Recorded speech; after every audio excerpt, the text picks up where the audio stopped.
Primeira história. A maldição das linhas de Nazca, sombras no deserto. O deserto de Nazca, no sul do Peru, é um lugar que parece não pertencer a este mundo. A paisagem árida, sem árvores, sem sombras e quase sem vento, esconde no solo um dos maiores mistérios arqueológicos do planeta. Geoglifos gigantes, figuras traçadas na terra há mais de 1000 anos, representando animais, plantas e formas geométricas tão perfeitas que só podem ser vistas do alto. São as famosas linhas de Nazca, atribuídas à antiga civilização que habitou a região entre 100 a.C.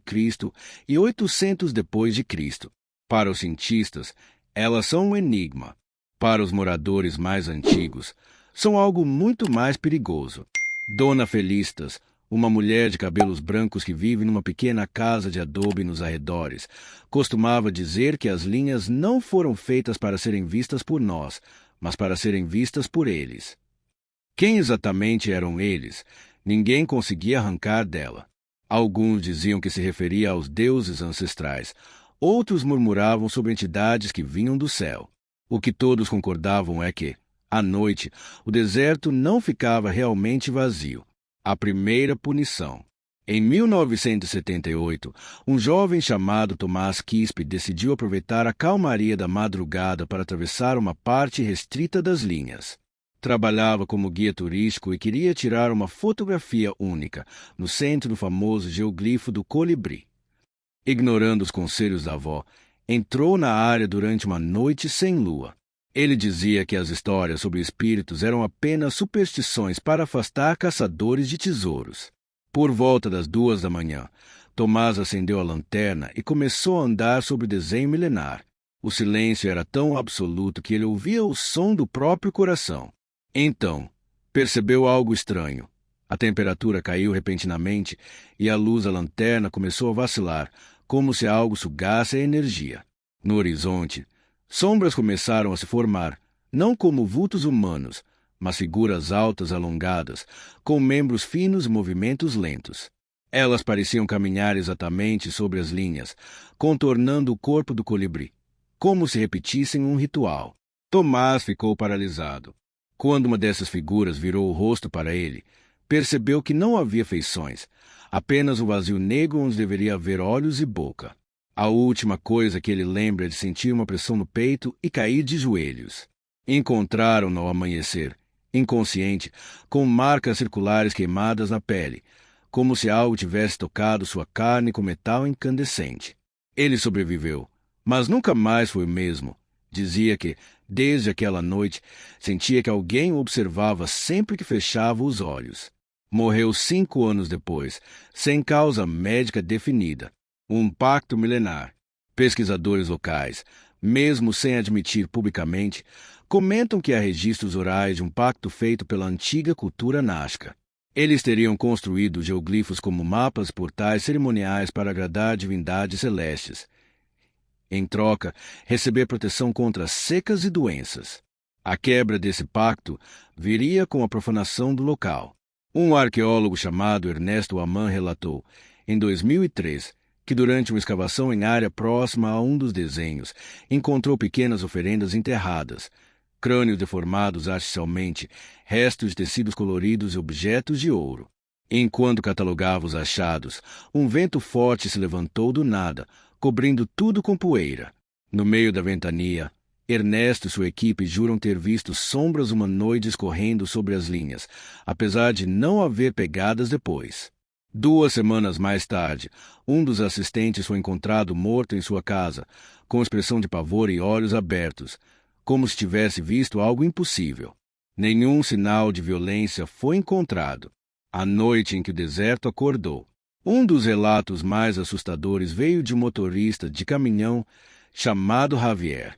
Em 2011, ele transportava mercadorias pela rodovia Pan-Americana, que passa próxima às linhas. Por volta das 3 da manhã, decidiu parar o veículo para descansar.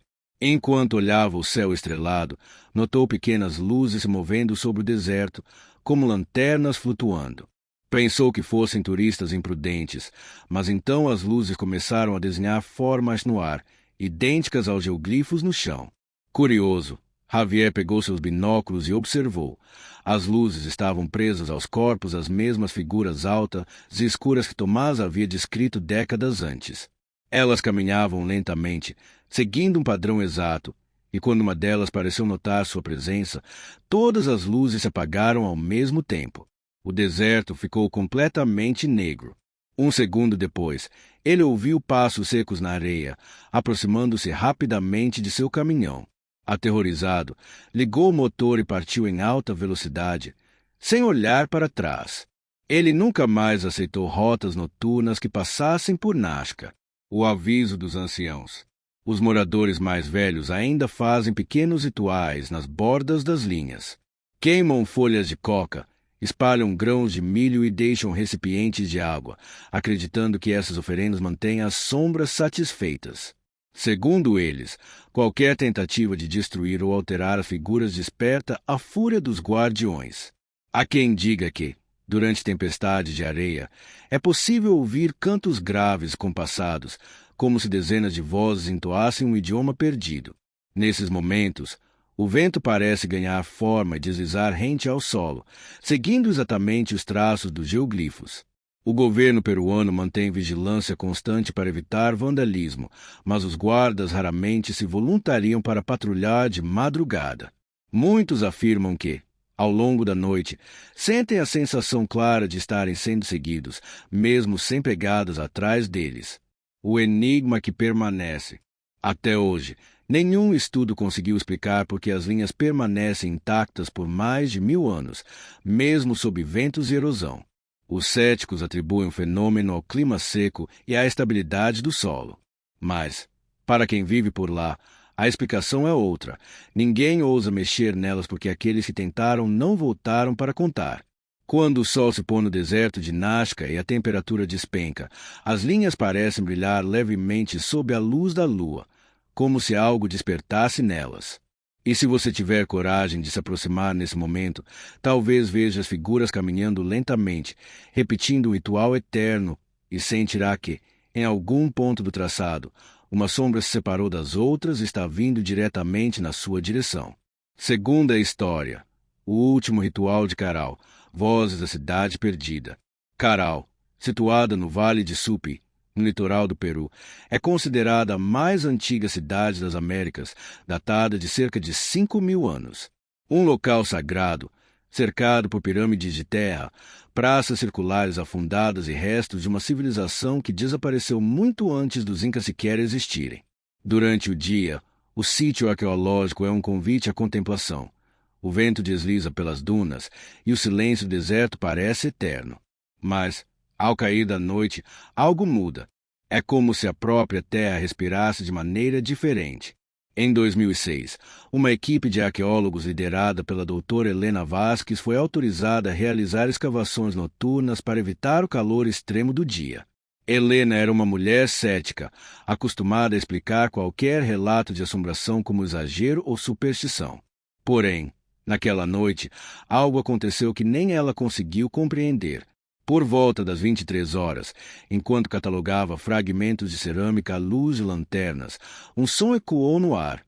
Primeiro, um murmúrio baixo, como um coro distante. Os auxiliares pararam o que faziam e se entreolharam. O som parecia vir de todas as direções ao mesmo tempo, como se o deserto tivesse se tornado um anfiteatro.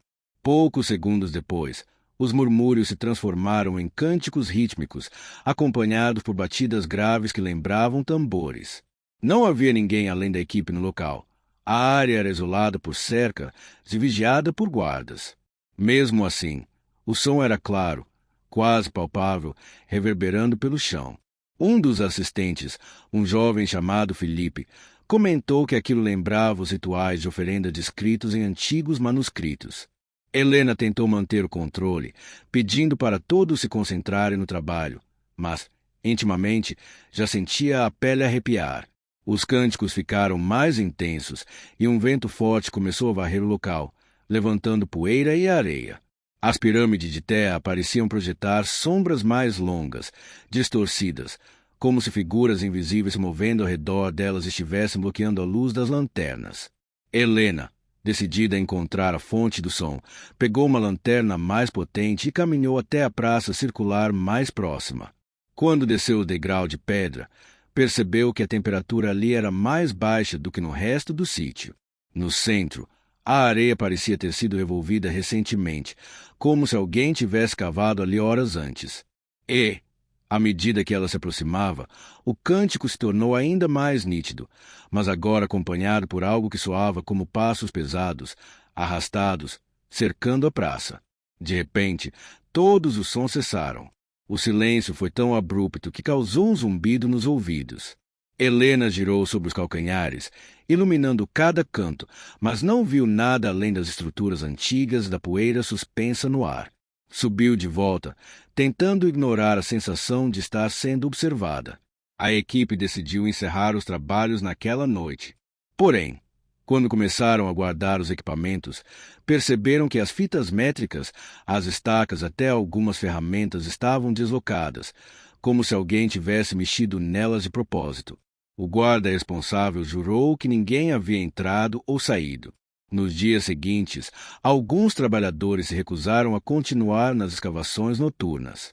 Diziam ter visto vultos brancos circulando as pirâmides, e um deles afirmou que, ao encostar a mão numa pedra antiga, sentiu como se dedos frios a segurassem por baixo da superfície.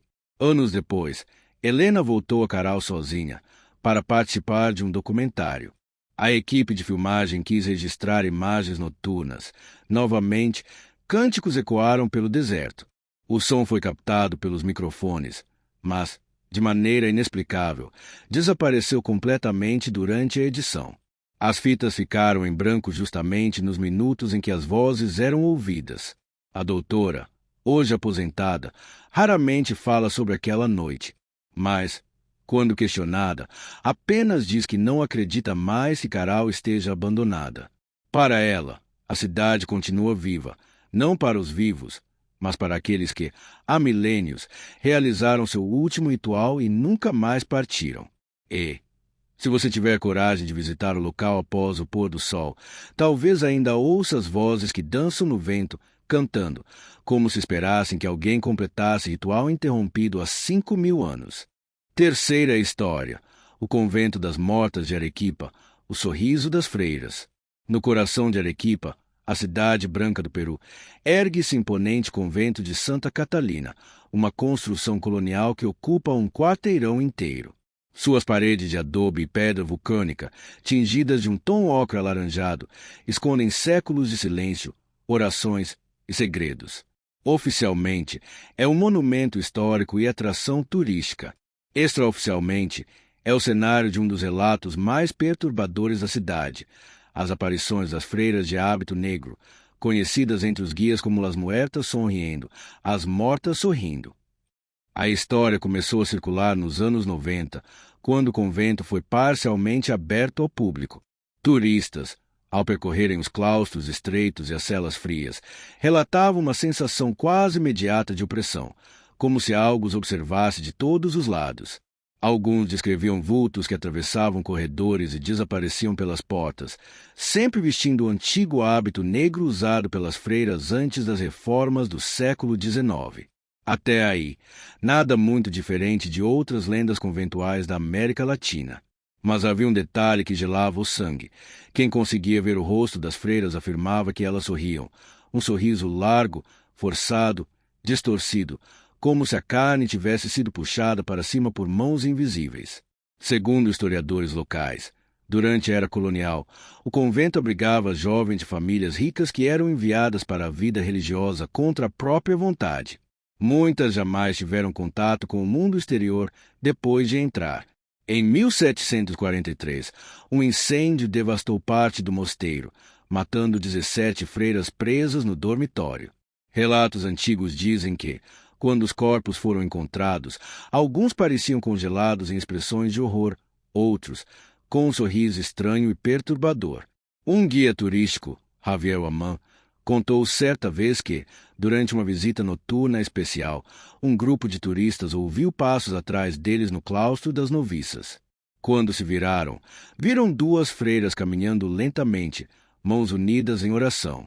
Elas não olhavam para nós, mas o movimento dos lábios indicava uma oração ou murmúrio, disse Javier. O grupo ficou em silêncio, mas uma das turistas, nervosa, fez uma piada em voz baixa.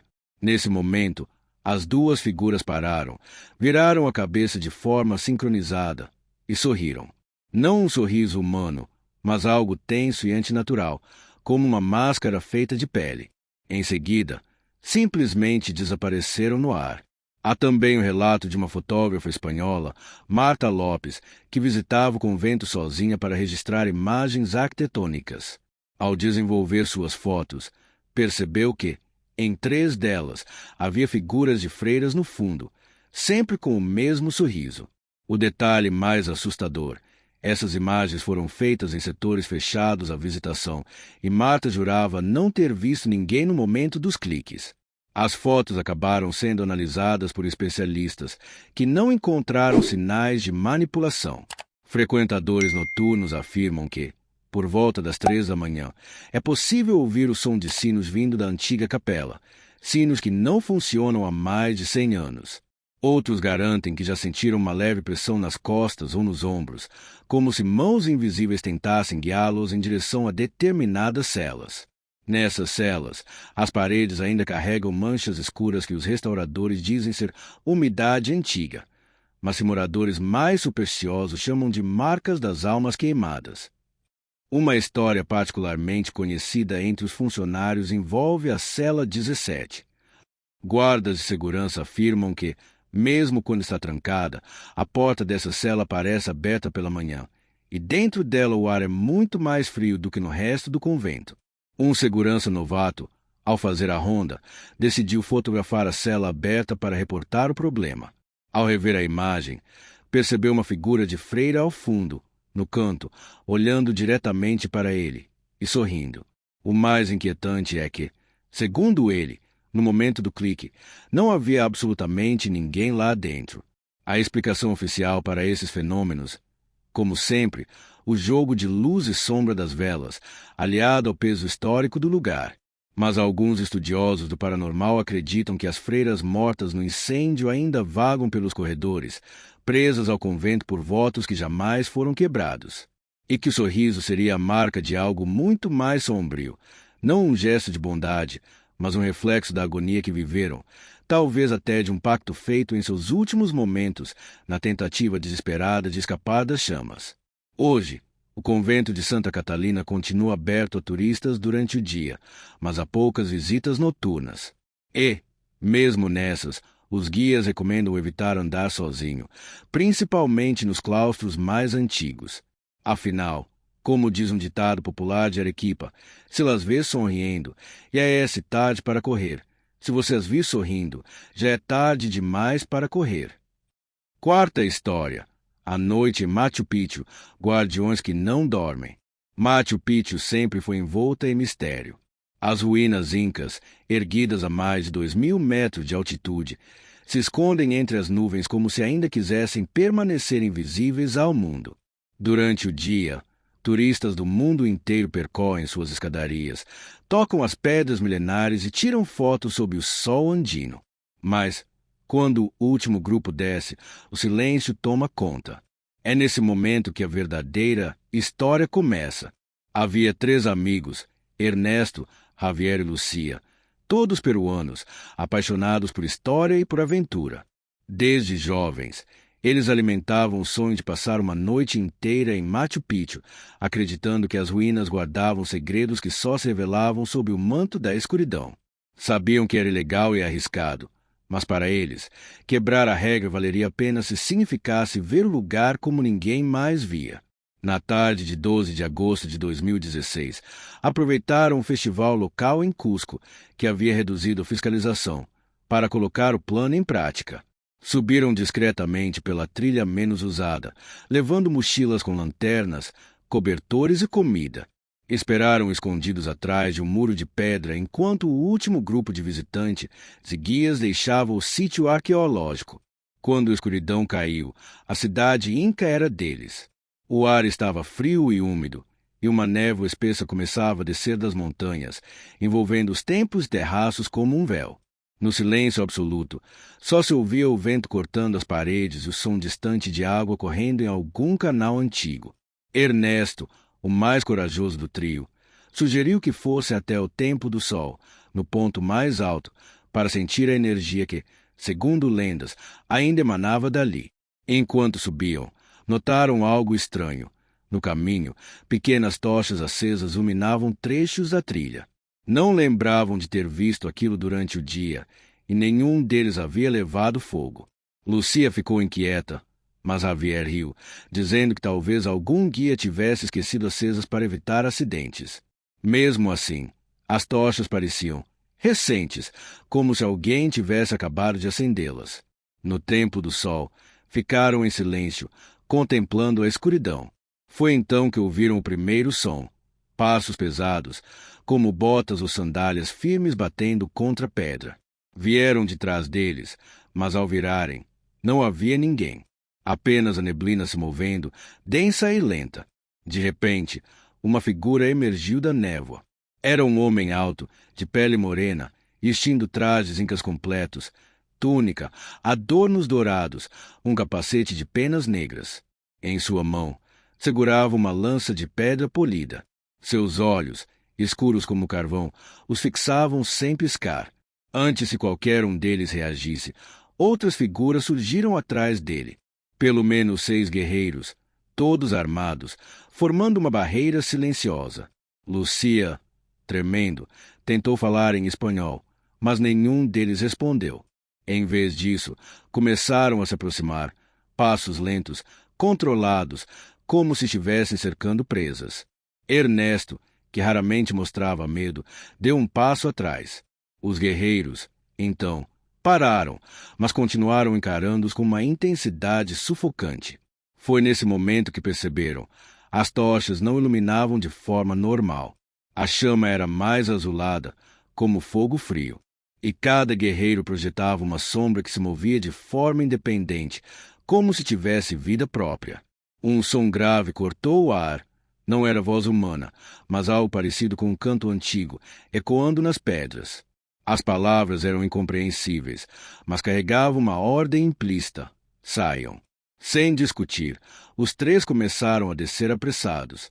Porém, a cada curva, mais guerreiros apareciam, sempre à frente, nunca atrás. Era como se estivessem sendo guiados para fora, empurrados pela presença silenciosa dos guardiões. Quando finalmente chegaram ao portão principal, todos desapareceram na neblina, como se nunca tivessem existido. Exaustos, apavorados, caminharam até a trilha de volta a Cusco sem trocar uma palavra. Só quando estavam em segurança, na estrada, Lucia quebrou o silêncio. Eu vi os olhos de um deles, disse, com a voz embargada. Não eram olhos humanos. Pareciam feitos de pedra. Nos dias seguintes, tentaram contar a história para amigos e familiares, mas poucos acreditaram. Alguns riram, outros disseram que deviam ter alucinado pelo cansaço e pela altitude. Mas, entre os guias mais velhos de Machu Picchu, o relato encontrou eco. Um deles, um homem chamado Tito, ouviu tudo em silêncio e depois disse: "Os guardiões não dormem. Eles estão ali desde antes da chegada dos espanhóis. Se entraram e saíram vivos, é porque permitiram." O trio nunca mais voltou às ruínas, mas até hoje, quando se fala em Machu Picchu, Ernesto sente o frio daquela noite subir pela espinha. Eles não viram apenas fantasmas, viram os últimos protetores de um império que se recusa a desaparecer. E, segundo a lenda, se você ousar dormir lá, pode até acordar, mas nunca no mesmo lugar em que fechou os olhos. Quinta história. O trem fantasma de Huancayo, passageiros do vento gelado. A linha férrea que corta a cordilheira central do Peru, ligando Huancayo a Lima, é uma das mais altas e perigosas do mundo. Entre túneis escavados na rocha, pontes vertiginosas sobre abismos e curvas tão fechadas que o maquinista precisa reduzir quase a zero a velocidade, o trajeto sempre carregou histórias de acidentes fatais. Mas, para os trabalhadores ferroviários, há algo ainda mais temível do que avalanches ou descarrilamentos: o trem fantasma de Huancayo. Segundo antigos maquinistas e guardas noturnos, Em algumas madrugadas de lua cheia, um trem de aparência antiga surge silencioso, deslizando pelos trilhos como se o próprio ar o empurrasse. Suas janelas são iluminadas por um brilho pálido, e dentro dele, passageiros imóveis observam o mundo lá fora. O detalhe que mais assusta é que, mesmo de perto, nenhum deles tem rosto. A primeira vez que se falou oficialmente sobre o trem foi nos anos 1960, quando dois ferroviários, Jorge Ramírez, faziam a ronda entre as estações de Lauróia e Huancaio. Era inverno e a temperatura estava abaixo de zero, com ventos cortando como lâminas. Por volta das 2 horas, eles ouviram o som de rodas sobre os trilhos. Pensaram ser um trem fora de horário, algo impossível, já que não havia viagens programadas naquela madrugada. Aos poucos, a névoa sobre os trilhos começou a brilhar com um tom prateado. De dentro dela, emergiu uma locomotiva antiga, pintada de preto, com detalhes dourados já corroídos. Não havia fumaça, mas sim um frio intenso que se espalhava no ar, congelando até a respiração dos homens. Pelas janelas, figuras imóveis olhavam fixamente para fora, todas vestidas com roupas de época, mas com rostos lisos, como se nunca tivessem tido feições. O trem passou devagar, quase como se deslizasse, e desapareceu ao entrar num túnel. Um túnel que, segundo os trabalhadores, estava bloqueado desde 1945, após um desabamento que matou dezenas de pessoas. Quando Jorge e Ramírez foram verificar no dia seguinte, encontraram o túnel exatamente como sempre esteve, fechado por pedras e terra, sem sinal de qualquer passagem recente. A lenda ganhou força quando novos relatos surgiram nas décadas seguintes. Um maquinista chamado Castilho, em 1983, afirmou ter visto o trem se aproximar de sua composição numa curva. Tentou parar, com medo de colisão, mas percebeu que a locomotiva fantasma passou através do seu próprio trem, como se fosse feita de neblina gelada. Ele descreveu sentir uma dor aguda no peito e um frio que penetrou até os ossos. Dias depois, foi internado com pneumonia, apesar de não ter histórico de problemas respiratórios. Moradores próximos à estação velha de Huancaio contam que, nas noites de lua cheia, podem ouvir o apito distante do trem, mesmo quando não há viagens agendadas. Alguns dizem que, se alguém ficar muito perto dos trilhos, o vento que precede o trem é capaz de sugar parte da alma, deixando a pessoa apática e sem vontade de viver por dias. Há também o relato de um jovem estudante de engenharia chamado Luiz, que decidiu acampar próximo à Ponte Carrión para fotografar o trem caso ele aparecesse. Na madrugada, o apito soou, grave e arrastado. O jovem viu luzes se aproximando e, tomado pelo medo e pela excitação, pegou a câmera. Quando o trem passou, ele sentiu um frio tão intenso que não conseguia mover os dedos. Mesmo assim, conseguiu tirar várias fotos. Ao revelar o filme, isso foi no início dos anos 2000, todas as imagens mostravam apenas a ponte vazia, exceto uma. Nessa única foto, a locomotiva parecia borrada, como um vulto feito de gelo, e, nas janelas, as figuras sem rosto eram visíveis. O mais perturbador foi perceber que, na última janela, havia uma figura que se assemelhava a ele próprio, mas com o rosto completamente liso. Luiz nunca mais acampou perto dos trilhos.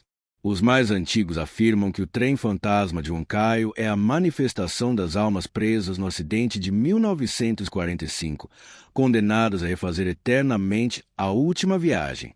Dizem que, quando o vento gelado chega primeiro que o som do apito, é sinal de que o trem está próximo, e que, se alguém encarar uma das figuras nas janelas por mais de alguns segundos, acabará sendo convidado para embarcar, um convite do qual ninguém retorna. Hoje, muitos trabalhadores ferroviários evitam fazer plantões nas madrugadas de lua cheia. E, quando precisam, mantêm crucifixos e folhas de coca nos bolsos, acreditando que esses itens podem proteger contra o frio da morte. Mesmo assim, de vez em quando, um novo relato surge. Um novo encontro com aquele trem que não deveria existir.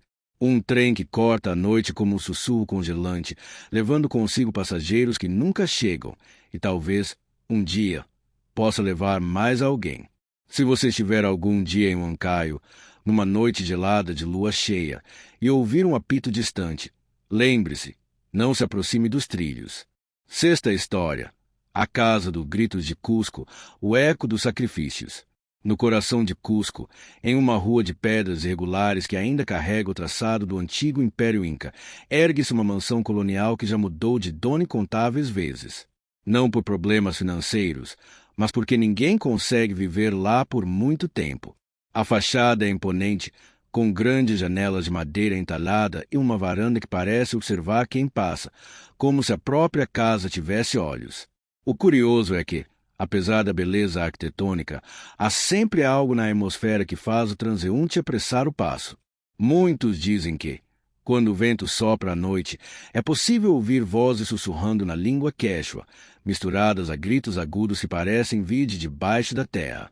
A origem da casa é tão antiga quanto a própria Cusco colonial. No final do século XVI, um nobre espanhol a construiu sobre os alicerces de um templo inca dedicado a Ilapa, o deus do trovão e da guerra. Este templo, segundo relatos históricos, também era usado para sacrifícios humanos, especialmente durante períodos de seca ou guerra. Quando os espanhóis destruíram o local, encontraram câmaras subterrâneas manchadas de sangue, ossos humanos e objetos rituais.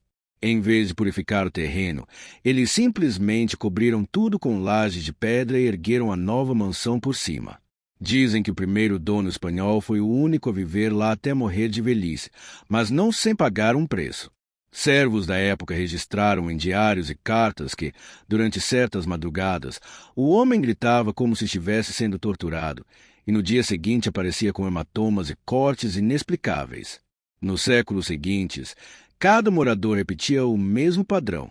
Nas primeiras semanas, apenas um leve desconforto, passo no corredor, portas batendo sozinhas, uma sensação de estar sendo observado. Depois vinham os sussurros. E, finalmente, os gritos.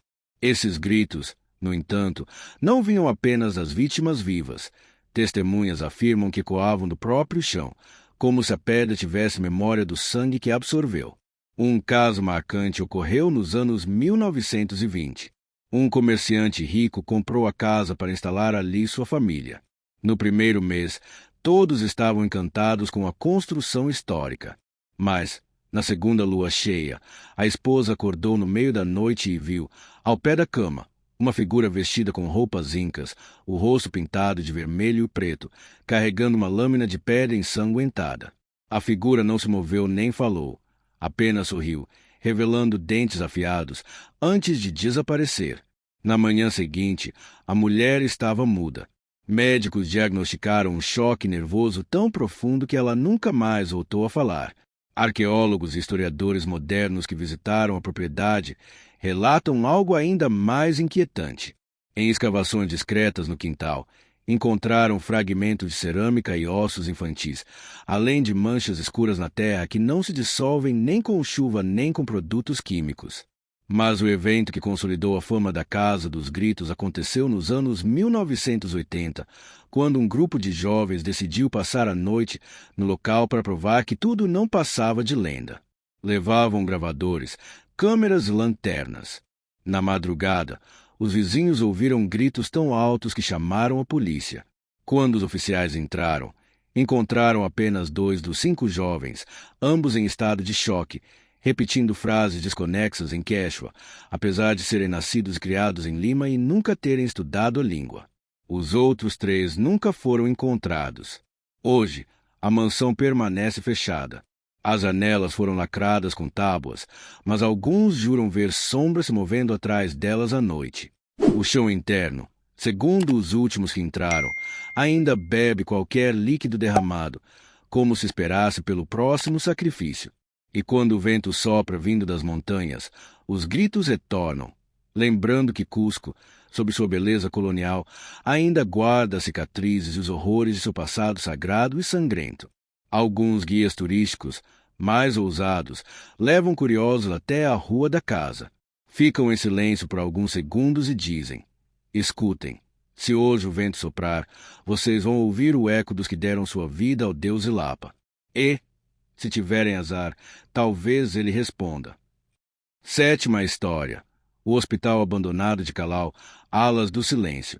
No coração de Calau, próximo ao porto e escondido por ruas estreitas que poucos se arriscam a percorrer à noite, ergue-se uma estrutura imensa e decadente, o antigo Hospital São Lázaro. Oficialmente, ele fechou as portas no fim da década de 1970, alegando problemas estruturais e falta de verba. Mas os mais velhos da região juram que essa é apenas a versão contada aos jornais. A verdade, dizem, envolve uma epidemia misteriosa que matou mais de 1.000 pessoas em menos de um mês e que nunca foi reconhecida pelo governo peruano. A fachada, de um amarelo desbotado, paredes rachadas, guarda um silêncio estranho. Durante o dia, apenas cães vadios e mendigos se aventuram pelos arredores. À noite, entretanto, o prédio parece mudar. Janela por janela, uma luz tênue, parecida com lamparinas antigas, surge e desaparece sem padrão algum. Não há energia elétrica no local há mais de 4 décadas, mas mesmo assim, sombras se movem lá dentro, como se o hospital ainda estivesse funcionando. Entre os trabalhadores do porto, circula a história de que, na época da epidemia, um navio estrangeiro atracou trazendo marinheiros doentes. A febre que os consumia não se parecia com nenhuma doença conhecida. Pele cinzenta, sangramentos espontâneos e delírios violentos. O hospital, lotado de pacientes comuns, não tinha isolamento suficiente. Em uma semana, a enfermidade se espalhou como fogo, atingindo médicos, enfermeiros e visitantes. Ninguém que apresentasse os sintomas sobrevivia mais de 3 dias. Os militares cercaram o bairro, proibindo entradas e saídas. Testemunhas afirmam que os soldados não estavam ali para ajudar, mas para garantir que ninguém escapasse. Dizem que, quando a situação ficou insustentável, o hospital foi selado com todos ainda vivos lá dentro. As portas foram trancadas e janelas pregadas com tábuas. Quem passava pela rua, nos dias seguintes, ouvia gritos desesperados e batidas contra as paredes. E então, subitamente, o silêncio caiu. Décadas depois, aventureiros urbanos começaram a entrar nas ruínas para filmar vídeos ou buscar objetos antigos. Quase todos voltaram contando histórias semelhantes. Passos que ecoam no corredor mesmo quando estão sozinhos, maçãs que deslizam alguns metros como se empurradas por mãos invisíveis, e murmúrios em espanhol, quechua e até línguas que ninguém reconhece. Um grupo de estudantes de arquitetura, em 2013, gravou um áudio dentro da antiga ala pediátrica. Ao reproduzir a fita, ouviram claramente uma voz infantil sussurrando, "Nutivaias, mamá", e depois um choro abafado, embora no momento da gravação o corredor estivesse vazio. Um ex-segurança que trabalhou no prédio por 2 meses antes de pedir demissão conta que, em certas madrugadas, o cheiro metálico de sangue enchia o ar. Não era poeira, não era mofo, era sangue. E vinha do chão, relatou. Ele afirma ter visto manchas escuras brotando das rachaduras, espalhando-se lentamente como se alguém estivesse sangrando sob o concreto. Outro fenômeno recorrente é o das alas do silêncio. São corredores em que o som simplesmente desaparece. Exploradores dizem que, ao entrar nesses trechos, não se ouve passos, respiração, vento ou qualquer ruído externo. É como estar mergulhado em um vazio absoluto. E, segundo relatos, nesses momentos é comum sentir mãos frias tocando os ombros ou sussurros diretamente no ouvido. Há também quem jure ter visto figuras completas. Enfermeiras com uniformes brancos sujos de sangue, médicos segurando pranchetas ferrujadas, até pacientes arrastando-se pelo chão com olhos brancos, como se a vida já tivesse ido embora. Essas aparições nunca interagem diretamente, mas alguns que ousaram seguir uma delas contam que acabam sendo guiados até salas onde o ar se torna quase sólido de tão denso e onde as paredes estão cobertas por marcas de unhas, como se centenas de pessoas tivessem tentado escapar arranhando o reboco. Moradores do bairro evitam passar em frente ao hospital, especialmente em noites de neblina, quando dizem que é possível ouvir, vindo de dentro, o som simultâneo de centenas de vozes rezando em uníssono. Não é um cântico religioso comum, mas algo mais grave, com um ritmo lento, como se fosse parte de um ritual. Ninguém sabe o que significam as palavras, e quem já tentou gravar afirma que os áudios sempre saem distorcidos ou emudecem no momento exato do cântico. O Hospital San Lázaro permanece interditado oficialmente, mas a cidade nunca demoliu o prédio. O motivo, segundo boatos, é que qualquer tentativa de destruir parte da estrutura termina em acidente. Em 1998, um grupo contratado para remover o telhado desistiu depois que 3 trabalhadores caíram de alturas diferentes no mesmo dia, todos relatando ter sentido um empurrão invisível. Hoje, as alas do silêncio continuam guardando suas histórias não contadas, e os poucos que ousam entrar dizem que o tempo lá dentro não é confiável. Há relatos de pessoas que ficaram apenas 20 minutos no interior, mas que, ao sair, descobriram que haviam passado mais de 3 horas do lado de fora. Talvez, dentro das paredes de San Lázaro, o tempo tenha parado junto com as vidas ceifadas naquela epidemia esquecida, um hospital que ainda espera seus pacientes e que talvez nunca tenha dado alta a nenhum deles. 8ª história: a montanha que devora homens, o segredo de Cerro de Pasco.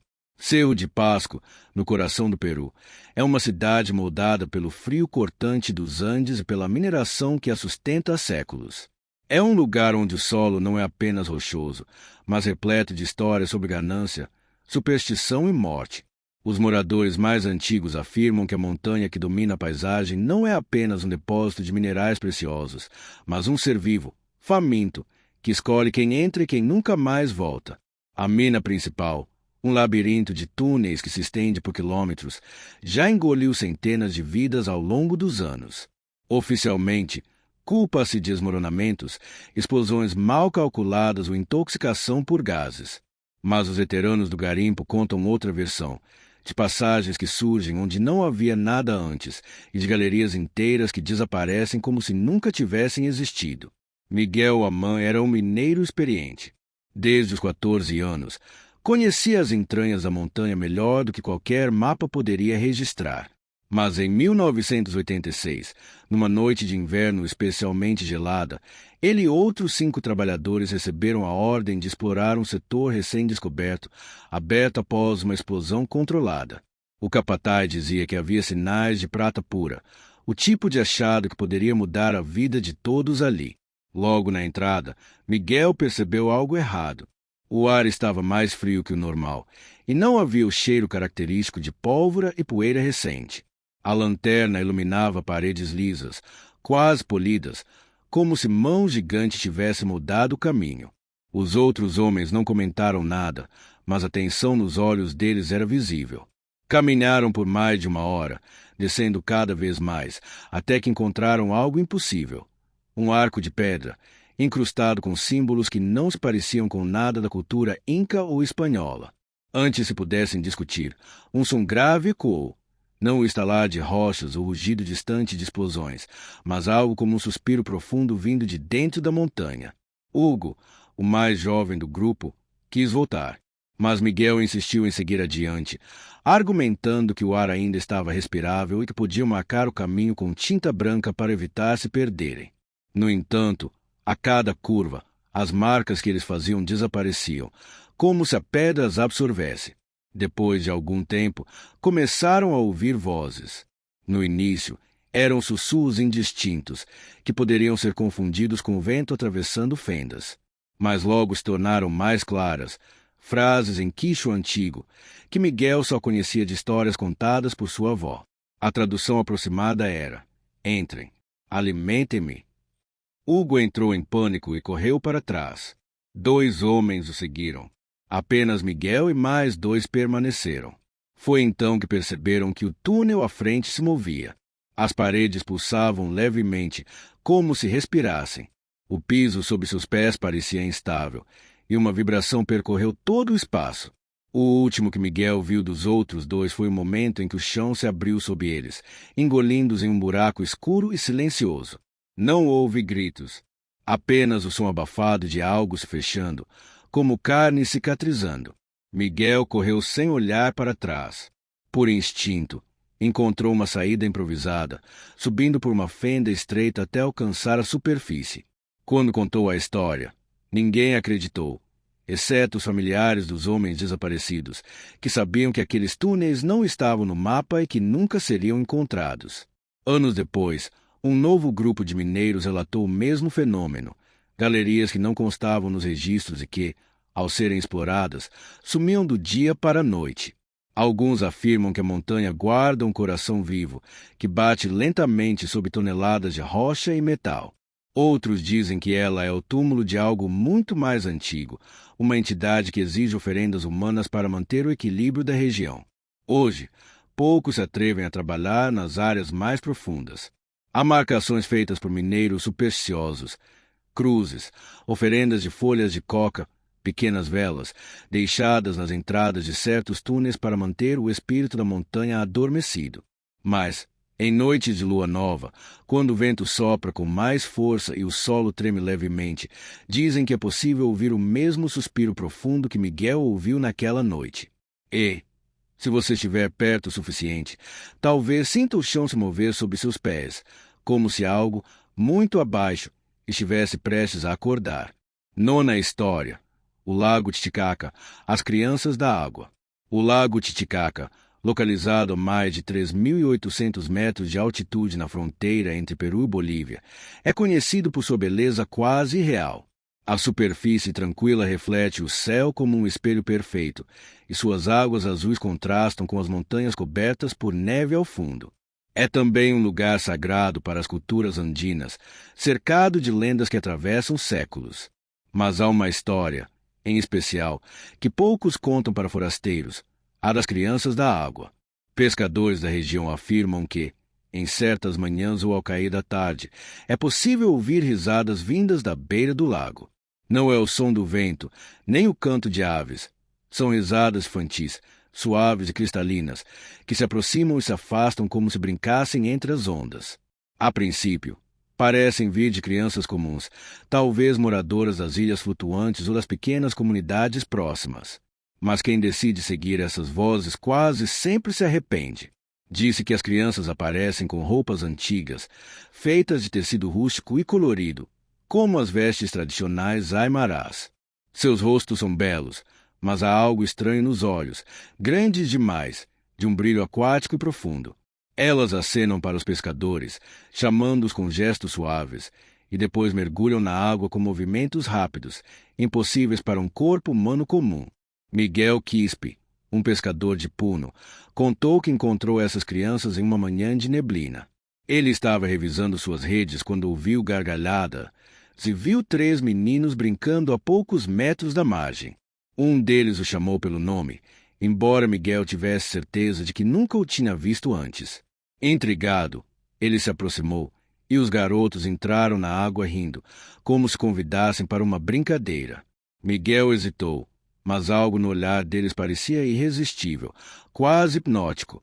Ele colocou um pé dentro do lago e sentiu um frio intenso, como se mergulhasse em gelo puro. Ainda assim, deu mais um passo. Foi então que viu que havia de errado. As pernas das crianças não se moviam como pernas humanas. Eram longas e finas e terminavam em algo semelhante a caudas translúcidas, quase invisíveis debaixo d'água. Assustado, Miguel recuou, e nesse momento a expressão dos pequenos mudou. Seus sorrisos se tornaram largos demais, expondo dentes pontiagudos e irregulares. As águas ficaram turvas, e mãos pálidas começaram a surgir ao redor de suas pernas, tentando puxá-lo para dentro. Ele caiu de costas, afastando-se com dificuldade, e viu as crianças afundarem lentamente, ainda sorrindo.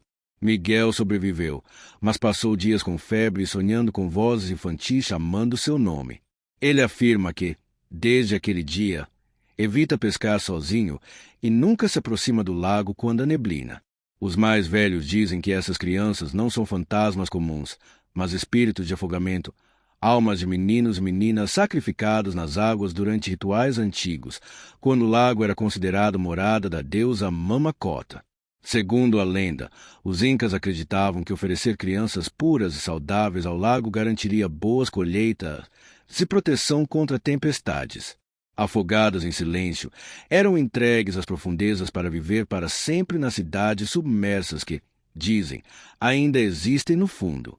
Há também quem afirme que não se trata de almas humanas, mas de seres aquáticos ancestrais que assumem a forma de crianças para atrair os descuidados.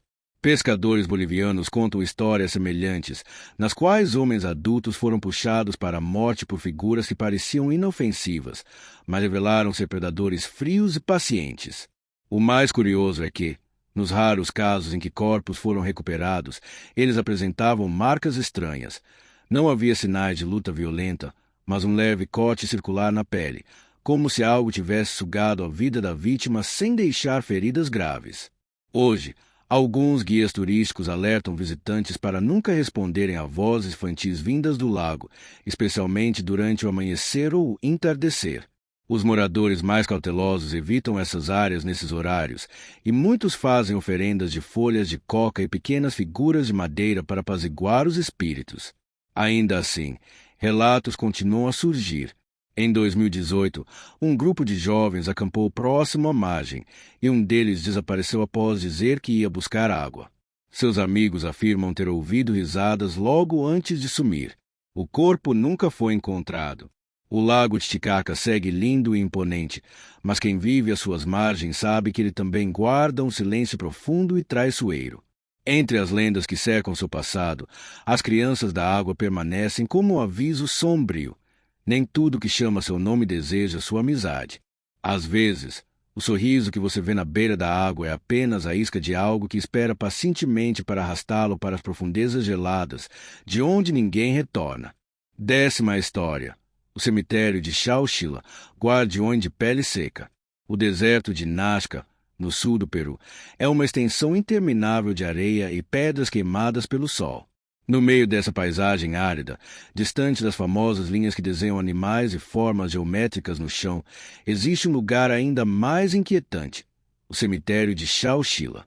Ali, ao contrário de outros sítios arqueológicos, as múmias não estão guardadas em cofres, vitrines ou câmaras subterrâneas.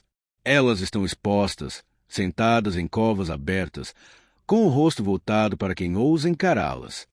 Os ventos secos e o clima implacável preservaram seus corpos por séculos, mantendo pele, cabelos e até unhas em um estado perturbadoramente intacto.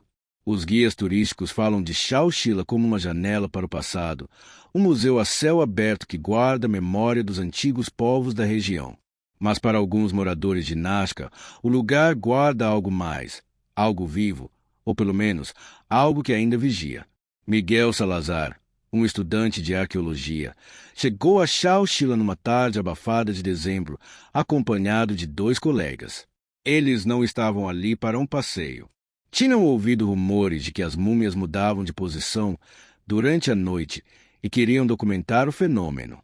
Equipados com câmeras de visão noturna e gravadores de áudio, planejavam passar a noite inteira no local, o que era proibido para visitantes comuns. É só vento e imaginação, disse Ernesto, o mais cético do grupo, enquanto instalava uma das câmeras próximas a uma cova onde 3 múmias, com longos cabelos trançados, pareciam encarar o horizonte. O vento não faz ninguém cruzar os braços, respondeu Miguel, ajustando o foco. O sol começou a se pôr e a temperatura caiu bruscamente. O silêncio do deserto se intensificou até que o único som era o das botas afundando na areia.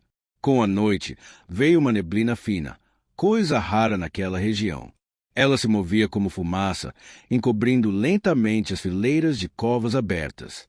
À meia-noite, enquanto revisavam as gravações, os 3 ouviram um som estranho, um arranhar suave, como unhas deslizando sobre madeira seca. Seguiu-se um estalar, semelhante ao som de ossos sendo forçados. As câmeras captaram movimentos quase imperceptíveis, um dedo se mexendo, uma cabeça inclinando alguns milímetros. Deve ser o frio contraindo os tecidos, murmurou Ernesto, tentando se convencer. Mas sua voz tremia. Às 2 da manhã, algo quebrou a coragem deles. Uma das múmias, antes sentada e imóvel, estava agora de pé, ligeiramente inclinada para frente, como se espiando o grupo. Seus olhos, escuros e fundos, pareciam refletir a luz fraca da lanterna. Atrás dela, outras 2 figuras haviam mudado de posição. Uma se ajoelhava e outra parecia estar virando cabeça em direção às câmeras. Isso não é possível, sussurrou Camila, a terceira integrante, recuando. O ar ficou pesado e o cheiro seco e rançoso da morte parecia mais forte. Então, Um som baixo e gutural ecoou entre as covas. Não era vento, nem animal. Era como um lamento arrastado, repetido em uníssono por várias vozes, vinda de diferentes pontos do cemitério. As lanternas começaram a falhar.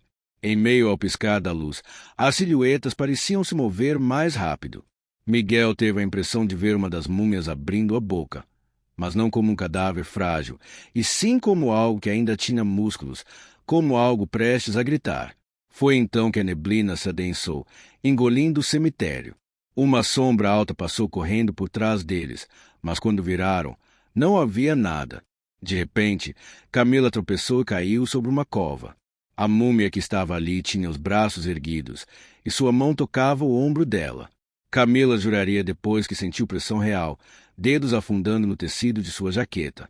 Apavorados, correram em direção à estrada, deixando equipamentos para trás. Não olharam para trás até estarem a quilômetros de distância. No dia seguinte, um guia local foi até Xauxila para recolher as câmeras e entregá-las ao grupo. Quando mostrou as gravações, algo chamou a atenção.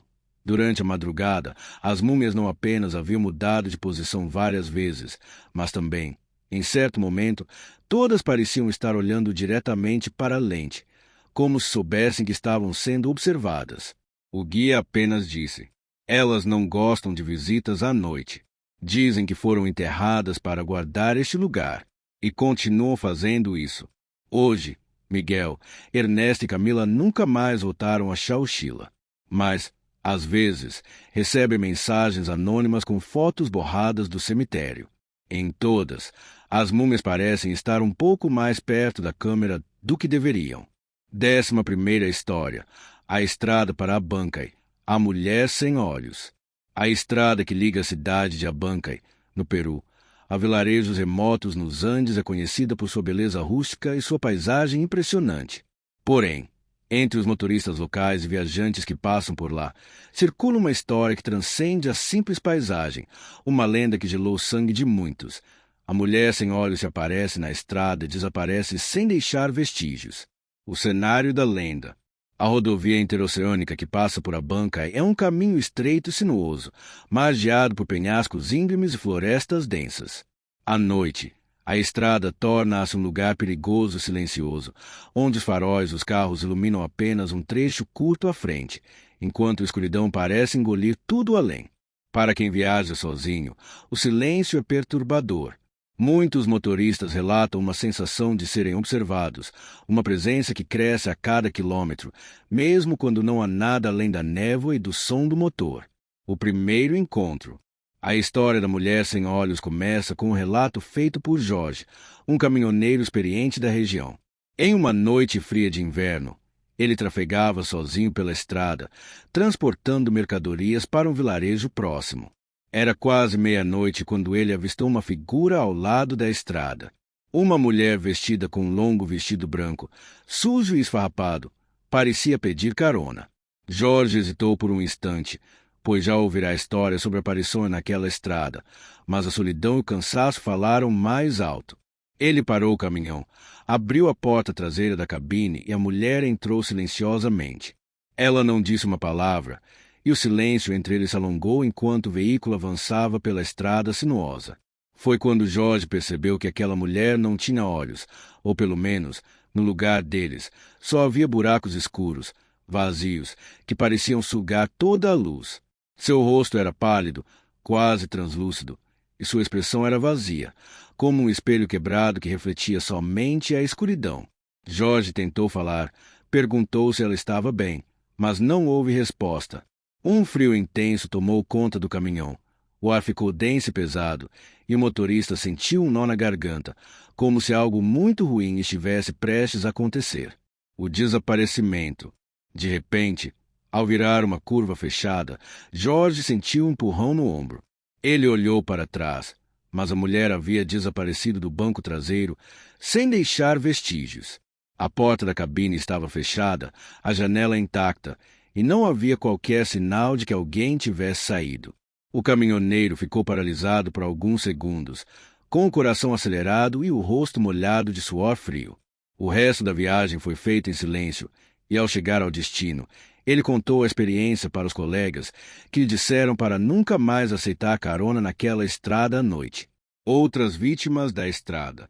Jorge não foi o único a passar por isso. Desde então, vários motoristas relataram ter visto mulher vestida de branco, sempre com os mesmos olhos vazios, sempre silenciosa e sempre desaparecendo misteriosamente. Alguns dizem que ela é o espírito de uma jovem que morreu em um acidente naquela estrada há décadas, tentando encontrar um caminho para casa, mas incapaz de descansar porque seus olhos foram arrancados, uma punição por algum crime desconhecido. Outros acreditam que ela é uma entidade que se alimenta do medo dos viajantes, colhendo suas almas para um destino sombrio. Há quem diga que, ao aceitar sua carona, a pessoa nunca mais será vista ou terá sua mente tomada por uma escuridão sem fim. Relatos e pesquisas. O mistério se intensifica porque ninguém nunca conseguiu provar a existência da mulher. Não há fotos, vídeos ou provas concretas, apenas relatos e a sensação comum de terror. Alguns estudiosos locais tentaram investigar o fenômeno. Psicólogos afirmam que pode ser uma manifestação coletiva de medo em uma região isolada, onde o imaginário popular se mistura com o cansaço e a solidão dos motoristas. Por outro lado, especialistas em fenômenos paranormais afirmam que o caso é clássico de aparição residual, onde uma tragédia deixa uma marca na energia do lugar, que se repete para quem cruza o caminho. A advertência final. A história da mulher sem olhos na estrada para Abancay virou uma espécie de lenda urbana, passada de geração em geração. Motoristas mais cautelosos evitam parar na estrada à noite, especialmente em trechos isolados. Alguns dizem que a única forma de se proteger é não olhar diretamente para o rosto dela, não falar, se possível, evitar qualquer tipo de interação. Outros carregam amuletos ou fazem rezas para proteger sua passagem. Essa lenda carrega o peso da escuridão e do mistério andino, onde a linha entre o real e o sobrenatural se confunde na névoa da montanha. 12ª história. O Vale dos Mortos de Huaraz. Vozes na neve.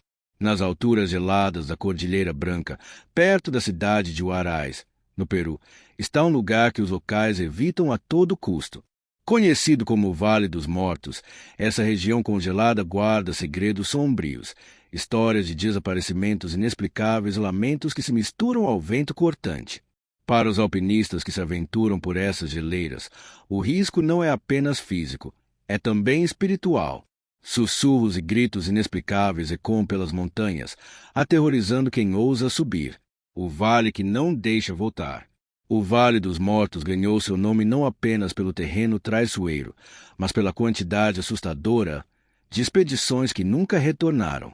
Desde os anos 1950, grupos de alpinistas começaram a explorar essas montanhas imponentes, atraídos por picos altíssimos e por desafios extremos. No entanto, vários desses grupos desapareceram sem deixar rastros, como se a montanha tivesse engolido suas almas. Alguns dizem que a neve esconde segredos antigos, que o vale é guardado por forças além da compreensão humana. A primeira expedição, desaparecida.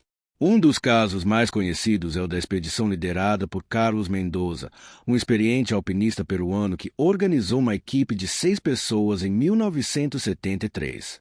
Eles tinham como objetivo escalar o Nevado Huascarán, o pico mais alto do Peru. Durante a subida, membros do grupo começaram a relatar sons estranhos, gritos agonizantes, vozes que pareciam chamar seus nomes vindas de dentro das geleiras. Os relatos foram ignorados como alucinações causadas pela altitude e pelo cansaço, até que, na terceira noite acampados, o pior aconteceu. Ao amanhecer, apenas 3 dos 6 estavam presentes no acampamento. Os outros 3 haviam desaparecido misteriosamente, sem deixar qualquer pista. Mesmo com buscas intensas, nada foi encontrado além de pegadas que levavam para dentro das fendas geladas e desapareciam na imensidão branca. Os gritos na neve. Desde então, alpinistas moradores locais afirmam ouvir, com frequência, vozes e gritos vindos do interior das geleiras. Estas vozes não são como sons normais.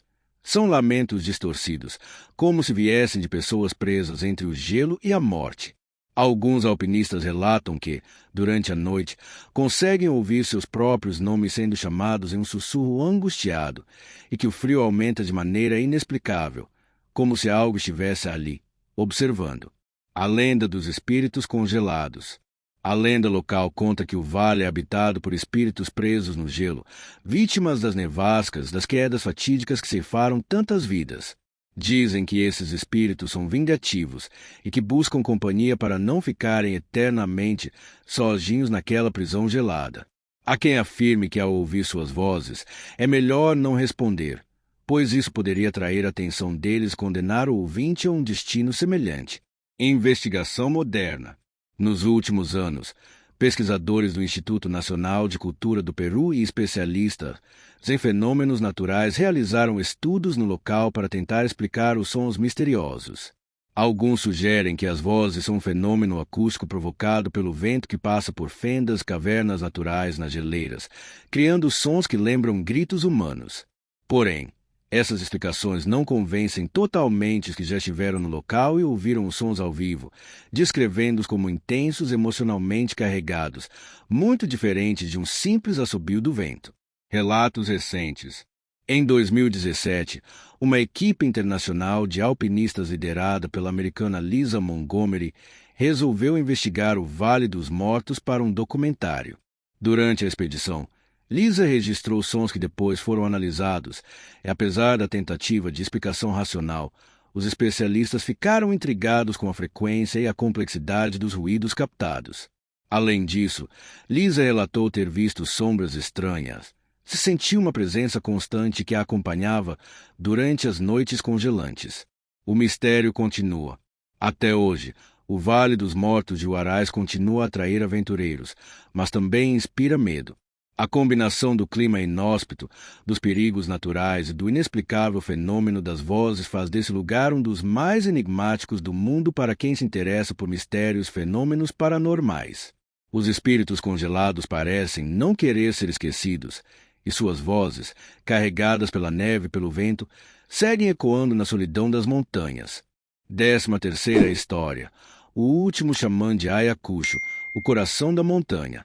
Nas profundezas das montanhas que cercam a região de Ayacucho, no Peru, vive uma tradição ancestral que resiste ao avanço do tempo e da modernidade, a do xamanismo andino. Entre as comunidades locais, os xamãs são guardiões de sabedorias antigas, mediadores entre o mundo físico e o espiritual. Mas há relatos perturbadores sobre o último xamã daquela região, um homem conhecido como Dom Mateo, que desapareceu misteriosamente após dizer que a montanha lhe pedirá um sacrifício humano. A vida de Dom Mateo. Dom Mateo era um curandeiro respeitado e temido, com uma ligação profunda com as forças da natureza. Desde jovem, demonstrava dons para se comunicar com os espíritos, e sua sabedoria atraía aqueles que buscavam cura e orientação. Ele morava em uma pequena aldeia aos pés de uma montanha sagrada chamada Vacrapucara, um lugar cercado de lendas e mistérios. Para os habitantes, a montanha era viva, uma entidade que protegia e, ao mesmo tempo, exigia respeito absoluto. O chamado da montanha. Certa noite, após uma cerimônia tradicional em que Dom Mateo tentou se comunicar com os espíritos para proteger a comunidade de uma doença misteriosa, ele teve uma visão aterradora. Segundo contou a poucos, a montanha falará com ele, pedindo um sacrifício, um preço alto que deveria ser pago para aplacar uma força ancestral que começava a se agitar novamente. Dom Mateo afirmou que aquele sacrifício seria humano e que, se não fosse feito, uma tragédia atingiria a aldeia e os arredores. A preparação e o desaparecimento. Com esse peso na consciência, Dom Mateo começou a se preparar para o ritual. Ele pediu para que ninguém o acompanhasse, afirmando que aquela era uma jornada que deveria fazer sozinho, dentro da caverna sagrada no coração da montanha. No dia marcado, ele desapareceu. Ninguém jamais o viu novamente, e as buscas realizadas foram em vão. A aldeia, tomada pelo medo, passou a evitar a montanha, como se o próprio ar ao redor estivesse contaminado por uma energia sombria. O mistério da caverna sagrada. A caverna onde Dom Mateo entrou é conhecida como um portal entre mundos. Durante séculos, Xamãs e curandeiros utilizaram esse lugar para seus rituais mais profundos, acreditando que era onde as forças da natureza e do espírito se encontravam. Testemunhas afirmam que, desde o desaparecimento de Dom Mateu, seus estranhos e sombras foram vistos ao redor da caverna. Vozes distantes, lamentações, um cheiro forte de fumaça e incenso que paira no ar, mesmo sem explicação aparente. A maldição do sacrifício. Alguns moradores acreditam que Dom Mateu cumpriu o pedido da montanha, sacrificando-se para proteger a aldeia, tornando-se um guardião espiritual preso para sempre naquele lugar. Outros temem que ele tenha sido levado por forças desconhecidas, um preço cobrado por mexer com segredos ancestrais demais. Há também quem diga que a ausência dele provocou uma ruptura na harmonia da região e que uma sombra agora ronda as montanhas, pronta para cobrar seu próximo sacrifício. O legado de Dom Mateu. Mesmo desaparecido, Dom Mateu permanece presente nas histórias, nas cerimônias e nas orações da comunidade. Muitos afirmam sentir sua presença em momentos de crise, como se ele ainda lutasse para proteger seu povo. Para os mais céticos, trata-se de uma história que mistura tradição e superstição, um relato simbólico da luta entre o homem e as forças da natureza. Mas para aqueles que vivem à sombra da montanha sagrada, o mistério do último xamã é uma lembrança viva do poder ancestral que ainda pulsa nas alturas do Peru.